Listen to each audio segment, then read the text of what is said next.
Beneath the Caribbean sky, radar dishes spin and missiles sleep under camouflage nets. S-300s hum. Flankers wait on cracked runways. A superpower's fleet closes in, calling it a war on drugs. But behind the smoke and slogans, whose firepower really rules these waters?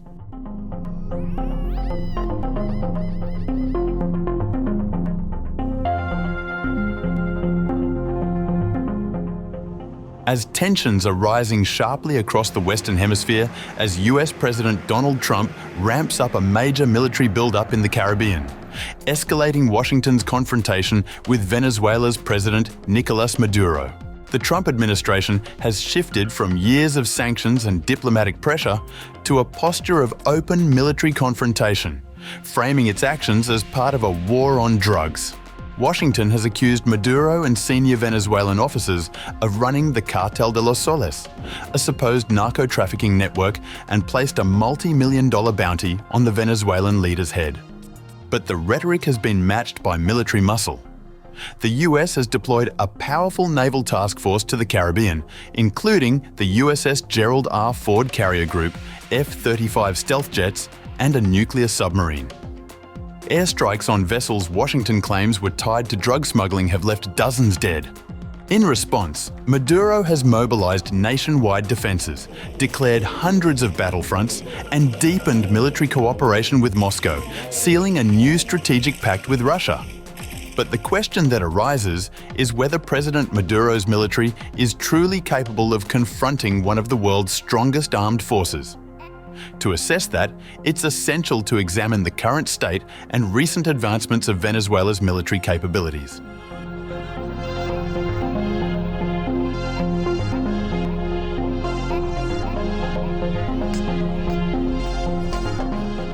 In the face of escalating US pressure and growing regional militarization, Venezuela has vowed to stand firm, projecting an image of strength built on deterrence, denial, and layered defenses. In global rankings, Venezuela sits in the middle tier, around 50th with manpower and assets that look powerful on paper but face deep readiness gaps in practice. Despite years of sanctions and economic strain, the Bolivarian Republic still fields one of Latin America's most complex air defense networks, a modest but lethal air force and a ground force built around territorial resilience and mass mobilization. This missile defense system, designed to intercept a variety of targets, is deployed near Capitan Manuel Rios Air Base. At the heart of Venezuela's defense lies its integrated air defense system, the S-300VM Anti-2500. The Russian-made anti-ballistic defense system Shield can engage targets more than 200 kilometers away, threatening everything from AWACS to aerial refuelers. Supporting it are Buck M2E medium-range systems and upgraded Pecora 2M batteries mounted on mobile launchers, a configuration designed for rapid dispersal and surprise engagements. At lower tiers, dense networks of Zu-23 guns and thousands of Igla-S shoulder-fired missiles create lethal zones for low-flying aircraft and drones, forcing adversaries to operate from a distance. Experts say this layered approach would make any first strike costly and complex, though sustained resistance in a high-intensity campaign remains uncertain. The Venezuelan Air Force Aviation Militia Bolivariana is centered on its fleet of Russian-built Su-30MK2 fighters. These multi-role jets carry R-77 air-to-air missiles and KH-31A anti-ship weapons, giving Caracas a limited but credible reach over both land and sea. However, maintenance shortfalls and sanctions have severely reduced sortie rates, leaving only a fraction of its 21 flankers mission-ready. Its aging F-16AB fleet, inherited from the 1980s, remains largely symbolic, with few aircraft flyable due to lack of US support and spare parts. Analysts assess that Venezuela could contest air superiority briefly near key bases, but lacks the depth for sustained air operations. Meanwhile, according to a Miami Herald report, Venezuela's drone industry, built on Iranian designs, is still overseen by Iranian specialists who block local staff from entering without permission. The Herald said the drone program began in 2006 when Caracas signed a military deal with Tehran. Venezuela's army fields a large but uneven force. Its T-72B1 tanks and armoured vehicles form a conventional backbone, though many remain idle due to parts shortages. The Bolivarian militia, claimed to number in the hundreds of thousands, provides mass mobilization potential for territorial defence and regime protection. Analysts note, however, that Venezuela's ground doctrine emphasises attrition, urban control and hybrid warfare, not manoeuvre-based modern combat. Its greatest strength lies in home ground defence and irregular resistance, rather than expeditionary or sustained conventional operations.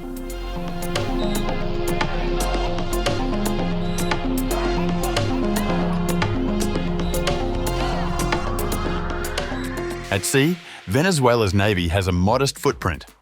Its Type 209 submarines and Lupo-class frigates remain the largest platforms on paper, but operational readiness is limited.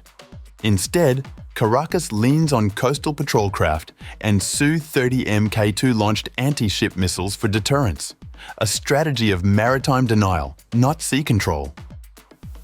Analysts see Venezuela's naval doctrine as defensive, built to harass and delay, not dominate. The real strength lies in denial, the ability to make intervention costly, to complicate planning, and to hold ground through dispersal, mobility, and mass mobilization. But analysts warn, beneath the layers of radar and rhetoric, Caracas's true challenge remains sustainability, keeping its arsenal ready in a war it cannot afford to fight for long. While the Venezuelan command and control network may lack the seamless integration of a NATO standard system, the autonomy and mobility of its key air defense units ensure a resilient and distributed capacity to resist. The demonstrated effectiveness of even rudimentary air defenses in other wars, such as Yemen's defense campaign against the Saudi-led military coalition, serves as a stark reminder that technologically superior forces can still suffer losses against determined and well-equipped defenders. Any US air campaign would therefore rely heavily on stealth aircraft and costly standoff munitions, dedicate immense resources to the dangerous mission of suppressing air defences, and prepare for potential combat losses, ensuring that a military confrontation would be neither swift nor cost-free.